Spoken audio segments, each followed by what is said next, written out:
오래전에 누군가의 추천으로 고도를 기다리며라는 연극을 본 적이 있습니다. 이 두 사람이 주인공으로 연극의 대부분을 이끌어가는데, 이 주된 스토리는 이 고도라고 이름하는 존재를 두 사람이 기다리는 내용이에요.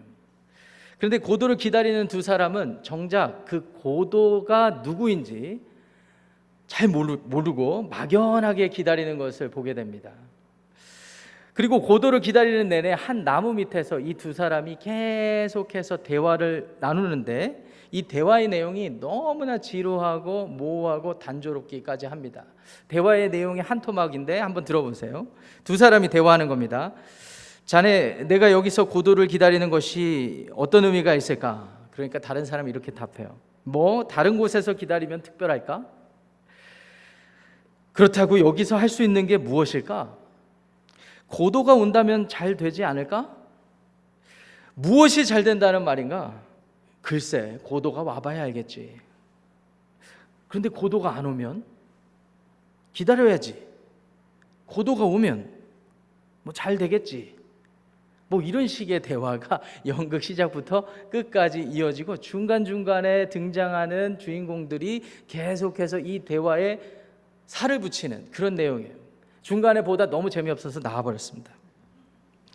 이런 식으로 두 사람이 의미 없게, 재미없게, 지루하게 계속 이어지는데, 그를 보라고 말한 청년이었는데 그 청년은 원망할 수밖에 없었어요. 그런데 나중에 한참 시간이 지나서 알고 보니까 이 사무엘 베케트라고 하는 유명한 프랑스의 작가가 지은 소설을 원작으로 둔 작품성이 높은 그런 연극 작품이었더라고요.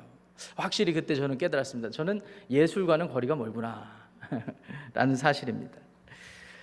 사람은 누구나 희망이 보이지 않는 절망을 경험하면 낙심하게 되어 있습니다. 그리고 그 낙심되는 상황이 지속적으로 이어지면, 그 절망적인 상황이 지속적으로 반복되면 아무리 낙천적인 사람이라 할지라도 그의 낙천적인 삶의 태도가 바로 허무하게, 매사에 부정적으로 또는 허무한 염세적인 태도로 변화되게 되어 있습니다. 반면에 이 같은 삶의 태도가 너무나 싫어서 스스로 절망적인 상황 가운데서 자신이 스스로 삶의 의미를 부여해 보려고 하는 노력들을 하고는 하죠. 그래서 어떤 철학자는 아무리 상황이 어렵고 힘들다 할지라도 우리가 생각하고 있다면 그 생각하고 있는 그 자체로 우리는 존재하는 이유를 찾을 수 있고 우리가 존재한다는 사실을 알게 된다, 이렇게 말하기도 하였습니다. 그런데 여러분, 우리가 이 세상에서 호흡하고 살아가는 모든 삶의 의미는 우리 스스로가 의미를 찾고 부여한다고 해서 그 존재의 의미가 결정되는 것이 아닙니다.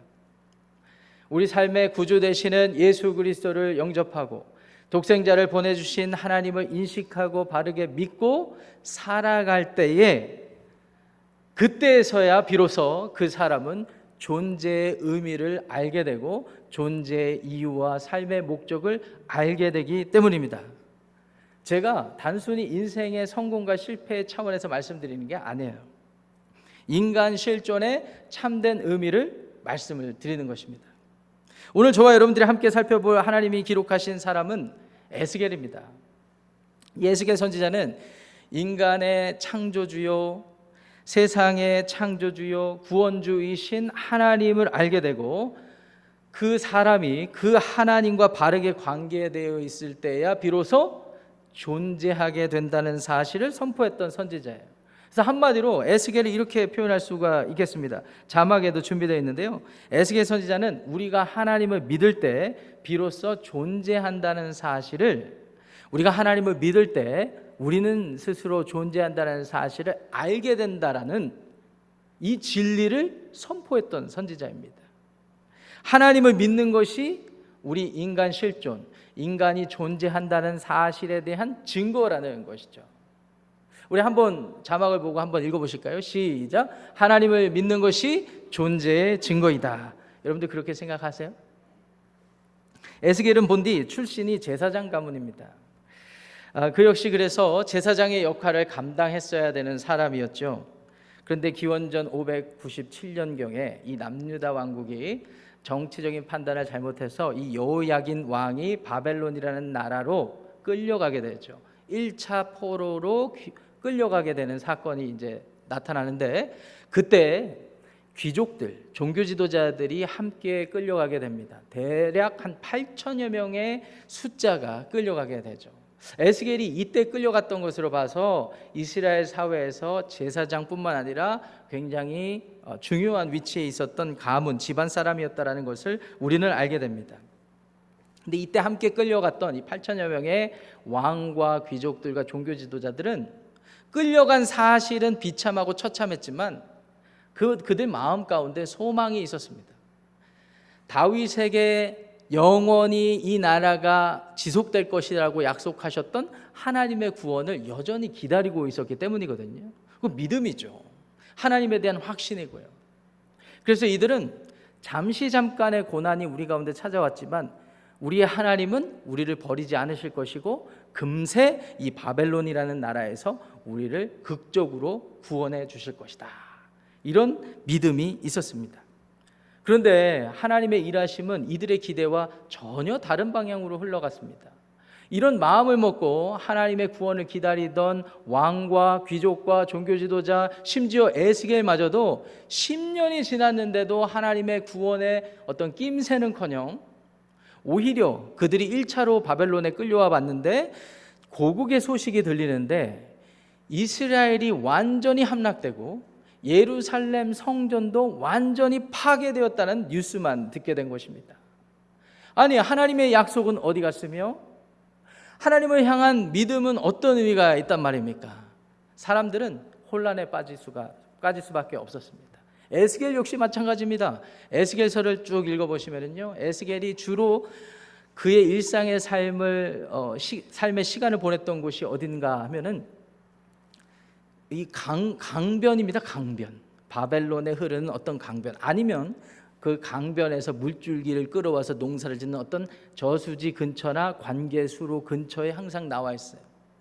상상을 해보면 이렇게 비참하고 처참한 상황을 허무하게 여기면서 에스겔은 하나님의 구원을 바라는 것이, 그 소망하는 것이 어떤 의미인가, 이런 어떤 쓸데없는 생각들을 하면서 패배감에 젖어서 인생의 가치와 의미를 잃어버린 채 살아가고 자포자기한 상태로 살아가고 있었을지 모릅니다. 심지어는 이 이스라엘 사회에서 30살 정도가 되면 제사장 가문에서 본격적으로 제사장의 직무를 감당하게 되는데, 이 포로로 끌려온 상태에서 30살을 맞이했던 것 같아요. 그러니까 이 에스겔 입장에서는 자신의 처지와 상황이 너무나 기구하다고 느꼈을 것입니다. 그런데 하나님이 그런 에스겔을 찾아오시죠.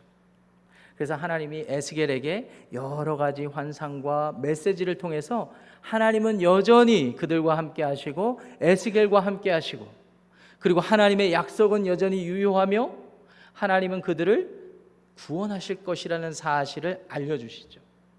에스겔서 전체를 보시면은 여러 가지 환상을 경험하게 하십니다. 환상을 보게 하세요.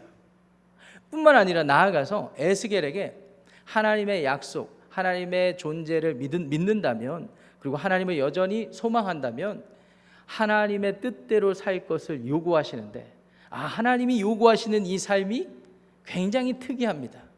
기이한 삶의 태도와 방식을 요구하셨어요. 에스겔서 4장을 보시면은요, 몇 가지 사례가 이렇게 나옵니다. 진흙 벽돌 위에다가 예루살렘 모형을 재현하게 하시고요, 그리고 그 포위된 이 남유다 왕국의 상황을 보면서 계속 사람들로 하여금 자신들의 처지를 알게 하셨어요. 이 정도는 양반입니다. 어느 날은 왼쪽으로 누워서 390일 동안 움직이지 않고 지내도록 하십니다. 그리고 390일이 지나면 다시 오른쪽으로 누워서 40일을 지내게 하세요. 얼마나 기이한 지시입니까? 그리고 그 시간이 끝나면 다시 몸을 줄로 메어서 자신의 눈을 예루살렘 성전을 향하게 하시고 예언하게 하십니다. 심지어는 이 4장 1절부터 15절까지 읽어보시면은 인분, 여러분 인간의 배설물이죠. 또는 동물의 배설물, 인간의 배설물로 불을 태우게 하신 다음에 그곳에 음식을 구워서 먹게 하십니다. 이 얼마나 부정한 짓입니까? 근데 하나님께서 이 에스겔에게 그와 같은 삶을 요구하셨어요. 그런가 하면 머리털과 수염을 다 깎게 한 다음에 불에 태우거나 바람에 흩날리거나 또는 몇 움큼 남기게 한 그 머리카락과 수염 역시 겉옷자락에 묶어두게 하십니다. 얼마나 우스꽝스러운 모습이겠습니까? 5장에 그 기록이 나옵니다. 이 모든 것보다 더 특이한 것이 있었는데요, 24장에 가시면 하나님께서 어떤 삶을 요구하셨냐면 아내가 죽어요. 에스겔의 아내가 죽습니다. 근데 이 아내가 죽는데 이 초상집 앞에서 슬퍼하지도 못하게 하시고 그리고 소리내어서 울지도 못하게 하심으로써 이스라엘 남유다 왕국의 현재의 영적인 상태를 에스겔의 그런 이상하고 특이한 행동을 통해서 알리게 하셨습니다. 이게 여러분 한번 생각해 보세요. 이 함께 포로로 끌려온 왕과 여호야긴 왕과 귀족과 종교 지도자들의 입장에서 그들의 눈에, 그들의 시선에 비춰진 에스겔의 모습은 정상입니까? 비정상입니까? 비정상이죠. 인분에다가 불을 태워서 음식을 먹지 않나, 머리털을 막 밀어가지고 이상한 짓을 하지 않나, 심지어 자기의 가장 가까운 가족 아내가 죽었는데 울지도 않아요. 이런 무자비한 사람이 어디 있단 말입니까? 이 현대 정신의학적으로 진단을 내려보면 이 분명한 정신 이상 상태였습니다. 근데 신기하게 에스겔이 정신이 이상해서 이 일을 한 것이 아니라 하나님의 명령을 따라 순종해서 이 일을 감당했다라는 것입니다.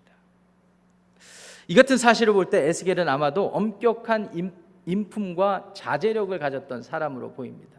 그리고 지난주에 살펴봤던 예레미야와는 다르게 엄격하게 자신의 감정을 통제할 줄 알았던 그런 사람이었던 것 같아요.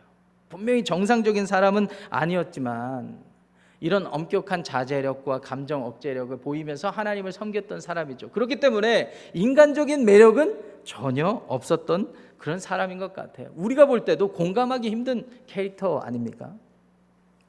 그런데 에스겔은 이와 같은 사람들의 시선을 이겨내고 세상의 방식을 거스르는 삶을 살아내었습니다.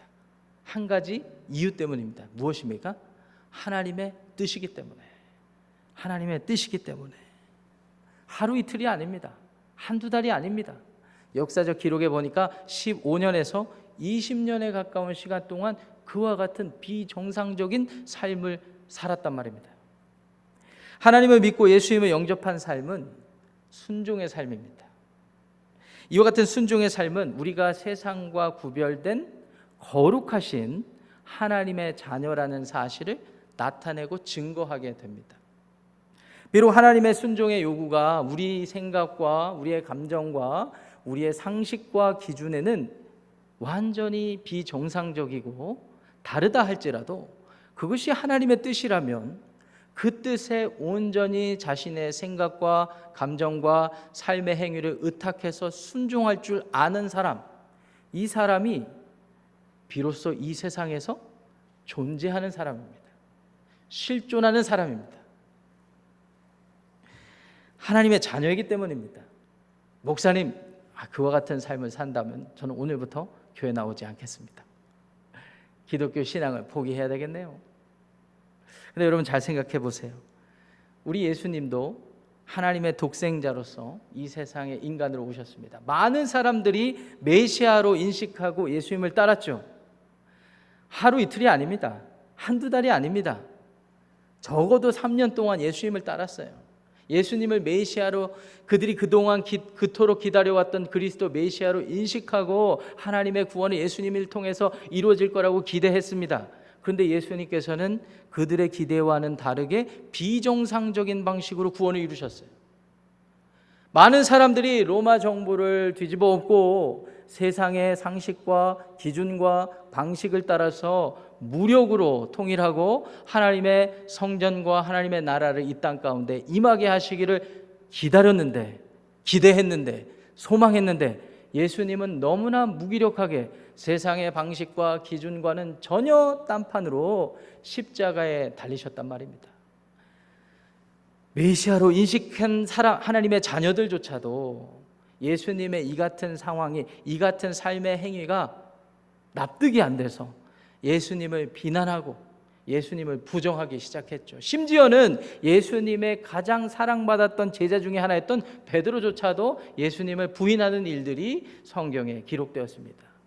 그런데 예수님 입장에서는 하나님이 이 세상을 구원하시고 하나님의 자녀들을 구원하시기 위해서 하나뿐이 없는 방식, 하나뿐이 없는 구원의 방식을 이루시기 위해서 자신의 하나뿐이 없는 독생자를 가감없이 보내셨다라는 사실, 그것이 하나님의 뜻이었는데 예수님이 그 사실을 온전히 받아들여서 순종하셨을 때, 순종해서 인간으로 태어나시고 순종해서 십자가에서 죽으셨을 때, 그때에 비로소 하나님의 독생자이시라는 사실을 드러냈다라는 사실입니다. 할렐루야. 여러분, 이게 우리가 이 세상에 존재한다라는 참된 의미이고 이것이 존재의 이유와 목적이 되는 것입니다. 하나님의 뜻에 온전히 순종하는 삶, 그래야 구원받은 사람이죠. 이 사람이 구원받았는지 안 받았는지 우리가 어떻게 알아요? 하나님을 믿고 인식한 대로 그대로 순종할 줄 아는 사람이, 때로는 세상 사람들이 이해가 가지 않는다고 정상적인 삶이 아니라고 비난할지라도 하나님을 바르게 인식하고 하나님을 믿는 사람은 그대로 살아갈 때 하나님께서 인정하시기 때문에 그 사람은 비로소 이 세상 가운데 존재하는 하나님의 자녀가 되는 것입니다. 사랑하는 성도 여러분, 여러분들의 삶의 상황과 그리고 여러분들의 삶의 개인적인 삶에서 이루어지는, 지금 현재 이루어지는 여러 가지 상황이 이해가 되지 않는다 할지라도 여러분들의 내면에 실존하시는 성령께서 계시고 여러분들을 위로하시고 격려하신다고 확신하시고 그리고 예수 그리스도가 여러분들의 삶의 주님이라고 믿으신다면 여러분들의 영이 깨어서 주님 앞에 순종하는 삶을 놓지 않으시기를 축복합니다. 그런데 이렇게 살아가다 보면, 아까 에스겔은 15년에서 20년 시간 동안 이런 인생을 살았잖아요. 이런 삶을 살아가다 보면 연약한 인간이기 때문에 지치고 무기력하게 될 때가 많습니다. 이른바 고도를 의미 없이 어떤 가치가 있는지도 모르고 무작정 기다리는 그 영국의 주인공들처럼 막연하게 아무런 힘도 없이 내가 왜 이 세상에 살아가야 되는지 이유조차 스스로 알지 못한 채 그저 막연하게 기다리는 그런 삶의 태도로 하나님의 구원과 하나님의 도우심을 구하는 그런 모습이 우리 안에 있을 때가 있습니다. 여러분 공감하십니까? 여러분들의 오늘의 삶의 모습, 태도 자체가 그렇지 않기를 주님의 이름으로 축복합니다. 항상 힘이 있고 항상 힘이 나고 예수님 때문에 기쁘고 그러면 얼마나 좋을까요? 근데 그게 쉬운 일은 아닌 것 같아요. 우리가 연약하기 때문입니다. 우리가 연약하기 때문입니다. 에스겔도 마찬가지였을 거예요. 이런 삶을 살아가는 것이 절대 쉬운 일이 아닙니다. 사람들의 손가락질과 비난과 정죄를 받는데 비록 하나님께 순종했을 때 내가 하나님을 인식하고 살아가지만 쉽지 않은 삶을 살았던 것입니다. 그러면 하나님은 이러한 삶을 살아가는 거룩한 세상과 구별된 하나님의 자녀들을 어떻게 위로하시고 어떻게 격려하셔서 하나님의 구원을 이루어 가실까요? 하나님께 온전히 맡겨지면, 우리의 삶이 하나님께 온전히 맡겨지면 하나님께서 우리 눈에 보이는 세상 사람들의 손가락질과 세상 사람들의 비난을 뛰어넘는 새로운 영적인 차원의 삶으로 인도하신다는 것을 여러분들 기대하시기를 바랍니다. 그 증거가 오늘 저와 여러분들이 읽은 본문의 내용이거든요. 에스겔이 환상 중에서 하나님께서 자신을 어느 골짜기로 인도하시는 것을 보게 됩니다. 거기는 마른 뼈가 가득한 골짜기였어요.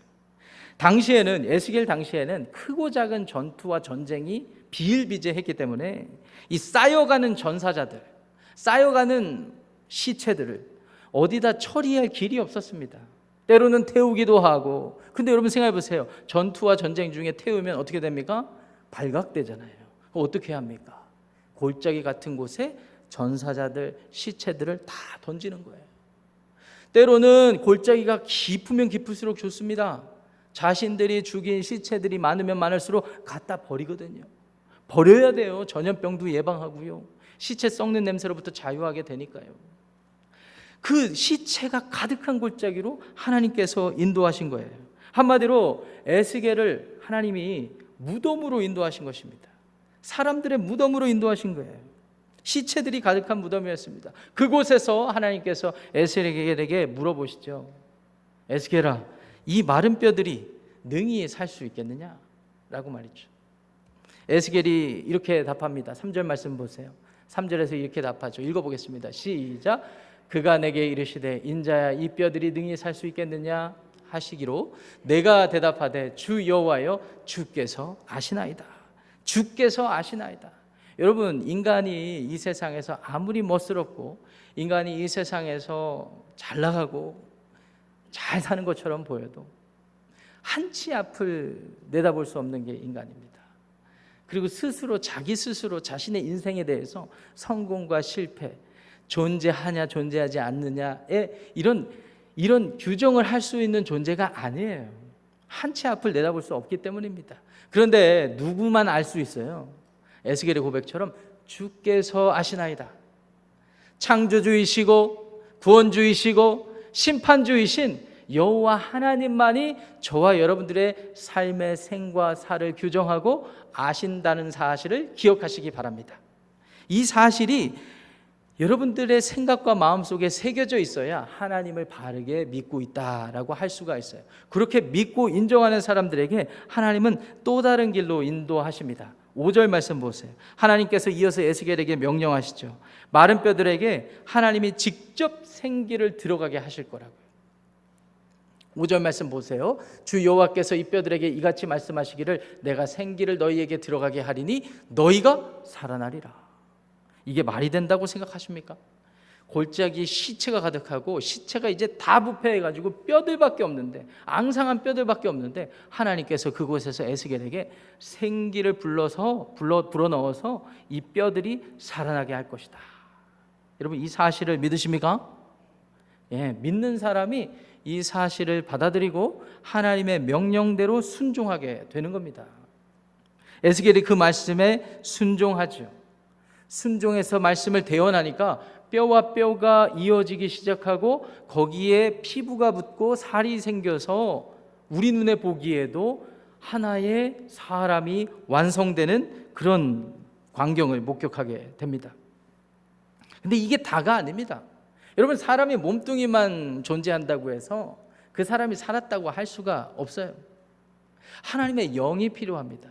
하나님의 영이 필요해요. 그래야 비로소 그 사람은 존재하는 사람이 되는 것입니다. 여러분, 창세기 기록을 보면 사람이 어떻게 그 삶을 시작하게 됐어요?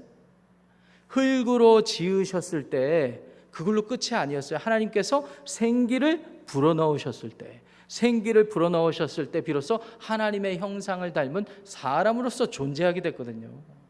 에스겔의 눈에는 하나님 말씀에 순종하니까 뼈와 뼈들이 연합되고 결합돼서 진짜 사람같이 살아났네라고 생각했을지 모르겠지만 그게 다가 아니라는 겁니다.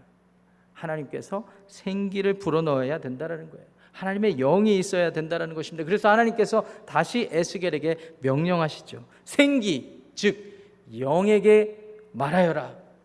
내가 하는 말을 전하여라. 뭐라고요?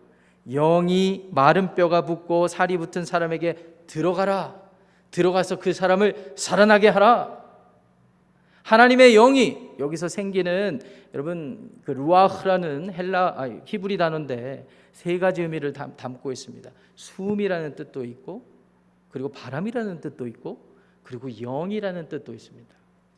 하나님께서 이 말씀을 가지고, 이 단어를 가지고 에스겔에게 또 교훈하시는 거예요. 뭐라고요? 육체가 살아난 것처럼 보이지만 그게 다가 아니라고요. 하나님의 영이 들어가야 그 사람이 실제로 존재하는 사람이 된다라는 것입니다. 에스겔이 그 말씀에 순종하죠. 9절 말씀 보세요. 9절 말씀 한번 읽어보겠습니다. 시작. 또 내게 이르시되 인자야 너는 생기를 향하여 대언하라. 생기에게 대언하여 이르기를 주 여호와께서 이같이 말씀하시기를 생기야 사망에서부터 와서 이 죽음을 당한 자에게 붙어서 살아나게 하라 하셨다 하라. 사방에서부터 와가지고 이 육체 몸뚱이만 있는 사람 가운데 들어가서 어떻게 하라고요? 살아나게 하라. 여러분, 성령으로 거듭난 사람만이 하나님의 자녀가 되는 것입니다. 성령으로 거듭나서 하나님을 영으로부터 인식하는 사람이 비로소 이 땅에 살아서 존재하는 사람이에요. 여러분 믿으십니까? 이게 하나님의 뜻입니다. 이게 하나님의 뜻이에요. 근데 여기서 끝이 아니라 하나님의 영이 들어가니까 이 사람이 살아나는데, 이 마른 뼈들이 살아나는데 어떻게 됐다고 그랬습니까? 큰 군대를 이루었다고 되어 있습니다. 12절 13절 말씀 중요하니까 이 말씀 찾아서 큰 목소리로 읽어보겠습니다. 시작. 그러므로 너는 대언하여 그들에게 이르기를 주 여호와께서 이같이 말씀하시기를 내 백성들아 내가 너희 무덤을 열고 너희로 거기에서 나오게 하고 이스라엘 땅으로 들어가게 하리라. 내 백성들아 내가 너희 무덤을 열고 너희로 거기에서 나오게 한즉 너희는 내가 여호와인 줄 알리라. 아멘. 사랑하는 성도 여러분, 이 세상에 존재하는 모든 것은 우리의 눈으로 보여지는 게 다가 아니에요. 우리가 느껴지는 것이 다가 아닙니다. 사람이 존재하는 것 역시 마찬가지입니다. 아까 제가 말씀드렸다시피 눈에 보기에 좋아 보이고 선해 보이고 부자처럼 보이고 건강해 보이고 멋스럽게 보인다 할지라도 하나님의 영이 없으면 마른 뼈에 불과한 거예요. 무엇을 보면 압니까? 아무리 부자인 사람, 아무리 건강한 사람, 아무리 잘난 사람, 멋스럽게 생긴 사람도 그 인생의 결말은 어디입니까? 종말은 어디입니까? 종착점은 어디예요? 사망입니다. 죽잖아요. 다 죽어요. 10년, 20년, 20년, 30년 더 살 뿐이지 사람의 인생은 다 죽음을 맞이할 수밖에 없습니다. 여러분 믿으십니까? 제가 이 사실을 강요하는 것이 아닙니다. 여러분들이 믿지 않는다고 해도 여러분들은 경험하게 되실 것입니다. 제가 너무 가혹하게 말씀드려서 죄송한데요, 인생들이 사람이 피할 수 없는 결말입니다. 사망을 피할 수가 없어요. 그런데 이 세상에 존재하는 모든 종교 경전들이 왜 사람이 죽게 됐는지를 그 누구도 설명하지 못해요. 그런데 우리가 믿는 하나님께서 계시를 통해서 분명히 말씀하시기를 하나님으로부터 떠났기 때문에, 하나님으로부터 범죄했기 때문에, 하나님께 죄를 범하였기 때문에 죽게 되었다고 말씀해 주고 계신 것입니다. 영이 죽게 되니까 인간의 육신도 쇠하여서 죽게 되었다고 성경은 우리에게 증거하고 있습니다. 그럼 목사님, 우리가 영을 살려야 되겠습니다. 요즘에 경제가 불황에 처하고 여러 가지 어려운 경제적인 어려움이 되니까 막 경제를 살려야 된다고 사람들이 여러 가지 수단과 방법을 찾고 있지 않습니까? 우리 인간의 노력으로 경제는 살아날지 모르겠습니다. 일시적으로 살아날지 모르겠습니다. 병원에 가서 의사 선생님이 인간의 삶을 살린다고 수술도 하고 약도 지어주고 여러 가지 운동도 하고 이렇게 영양제도 먹고 하면서 일시적으로 우리의 건강을 회복시키거나 연장할 수도 있겠습니다. 그런데 영원히 지속되지 못합니다. 우리의 인간적인 노력으로 지속할 수가 없습니다. 마른 뼈가 어찌 사람의 지혜와 지식과 경험으로 다시 살 수 있겠습니까? 그 사람의 지식과 경험을 갖춘 사람조차도 얼마 안 있으면 마른 뼈가 될 것이 분명한데 말입니다. 하늘로부터 하나님이 주시는 생명이 필요합니다. 하나님께서 마른 뼈가 살아나게 하시는 기적을 베풀지 않으시면, 하나님께서 마른 뼈가 붙어서 육체를 갖췄다 해도 그 안에 하나님의 성령, 영을 불어넣어 주시 않으시면 그 사람은 살아날 길이 없습니다. 여기까지 우리가 생각을 해보니까 사람은 살 수 있는 길이 없는 것 같아요. 어떻게 살아요? 여러분, 오늘 설교가 너무 우울하십니까?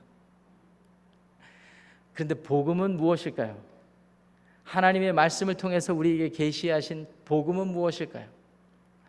마치 에스겔을 사망 골짜기, 마른 뼈가 가득한 골짜기, 인간의 눈으로 봐도 여기는 절대 희망이 없고 소망이 없고, 그렇지만 막연히 어떻게 되겠지라는 기대감을 가진 사람들조차도 하나님께서 그 골짜기에 데리고 가서 하나님의 복음을 들려주시고 그 복음에 순종하고 그 복음을 받아들인 사람들이 이 영적인 새로운 차원의 삶을 경험하게 하십니다.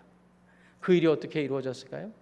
하나님의 독생자 예수님을 보내주시고 예수님이 저와 여러분들의 모든 죄와 모든 죄의 결과들을 십자가에서 담당하심으로 죽어주시고 하나님께서 마른 뼈를 다시 일으켜 세워주시는 것처럼 예수님이 사망한 육체를 3일 만에 다시 부활케 하셔서 우리 인간의 유일한 소망이 되게 하셨을 뿐만 아니라 이 사실과 이 일을 받아들이고 믿는 모든 사람들을 마른 뼈와 같이 골짜기에 두시지 않고 마른 뼈와 같이 무덤에 그대로 파묻어 두시지 아니하고 영을 깨우시고 우리 육체가 부활하여서 하나님의 나라를 보게 하셨다는 사실을 믿으시기 바랍니다. 이와 같은 복음, 이와 같은 부활의 복음이 우리에게 있는데 사랑하는 성도 여러분, 건강을 왜 걱정하십니까?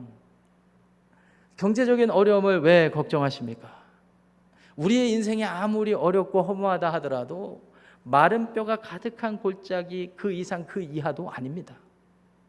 그렇지만 하나님께서 그 상황 가운데 우리를 어떻게 생각하시고 우리에게 무엇을 요구하시고 그리고 우리가 어떻게 하느냐에 따라서 어떻게 받아들이느냐에 따라서 어떻게 반응하느냐에 따라서 하나님께서는 우리를 살리신다는 사실을 기억하시기를 바랍니다.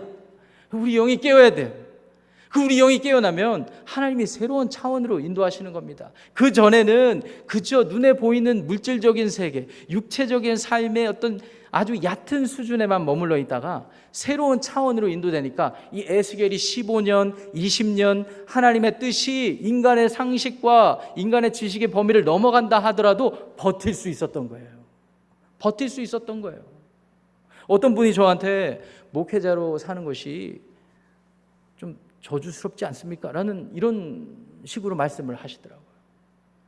경제적인 이런 것도 포기하고 세상 사람들이 누릴 수 있는 이런 것들을 다 포기하고 왜 그렇게 사느냐는 거예요. 왜 그렇게. 그런데 혹시 여러분들도 저를 그렇게 보십니까? 그런데요, 하나님을 경험한 사람, 영이 깨어난 사람, 이런 사람들은 하나님께서 이미 새로운 차원으로 인도하셨기 때문에 그 차원에서 누리는 영적인 실제가 있다는 사실을 기억하시기를 바랍니다. 예를 들면 다윗도요, 하나님께서 정결한 영으로 그를 하나님과 관계를 맺게 하셨을 때 얼마나 어려움이 많았던 사람입니까? 고통과 고난에 놓여 있던 사람이 다윗이었습니다. 그런데 그가 고통과 고난에 매몰되어서 골짜기에 완전히 파묻힌 마른 뼈처럼 살지 아니하고 여전히 하나님을 소망하고 하나님 안에서 노래할 줄 알았고 그리고 하나님의 역사하심에 동참할 수 있게 된 것은 무엇입니까? 다윗이 하나님을 온전히 믿었던 것도 있지만 하나님께서 다윗을 고통과 고난과 세상 사람들이 이해하지 못하는 여러 가지 삶의 통로로 인도하시면서 새로운 차원으로 인도하셨기 때문이라는 사실을 기억하시기를 바랍니다. 그래서 저는 확신합니다. 제가 목회자로 저의 삶을 헌신하고부터 저의 삶은 완전히 달라졌어요. 예수님을 영접하고 새로운 삶을 헌신한 그런 차원을 훨씬 뛰어넘는 새로운 하나님의 인도하심을 많이 경험하게 됩니다. 어려움에 처했을 때, 빈궁에 처했을 때 하나님이 나를 어떻게 사랑하시고 어떻게 인도해 가시는지 그 순간은 육체적으로 물질적으로 이해되지 않고 힘들 수도 있지만 하나님이 내 안에 심어주신 이 생기가 하나님의 영이 성령께서 저에게 지속적으로 확인시켜 주시거든요. 하나님이 너를 사랑하신다. 하나님이 너를 통해 하나님의 일을 큰 일을 하기를 원하신다. 여러분 이 사실이 확인되면 물질적인 마른 뼈와 같은 이 어려운 상황들을 버텨낼 수 있는 것입니다. 버텨낼 수 있는 것입니다. 사랑하는 성도 여러분, 여러분들의 삶의 현 주소가 어디에 와 계십니까? 여러분들의 삶의 존재의 이유와 본질과 의미를 어느 곳에서 찾고 계십니까? 이민 생활 오래 하신 분들은 이민 생활을 열심히 하시면서 일구신 결과물로 존재의 의미를 찾으시고는 합니다. 나아가서 이민 생활하면서 어렵게 키운 자녀들에게 기대어서 막연하게나마 기대어서 내 인생의 의미를 더 많이 부여하려고 합니다. 남겨진 모든 것들로 대대손손 이것들이 이어져서 내 인생에 잠시 잠깐 살다 지나간 내 인생의 의미를 찾고자 합니다. 그런데 오늘 하나님은 그런 여러분들의 모든 생각을 다 깨부십니다. 그런 생각들이 결국은 골짜기로 향하는 생각이라. 골짜기로.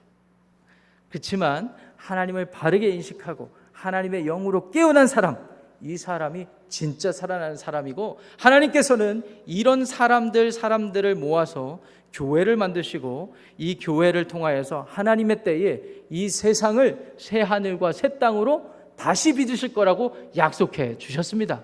여러분, 이것이 무의미하고 막연하고 무가치하게 고도를 기다리는 쓸데없는 막연한 생각으로 살아가는 그런 허무주의적인 사람들이 되는 것이 아니라 확실하고 우리에게 증거로 나타내 보여주신 하나님의 약속과 그 증거를 따라 사는 영적인 삶의 실체라는 것을 기억하시고, 오늘 여러분들의 영이 깨어서 하나님이 인도하시는 새로운 차원의 삶을 경험하시기를 주님의 이름으로 축복합니다.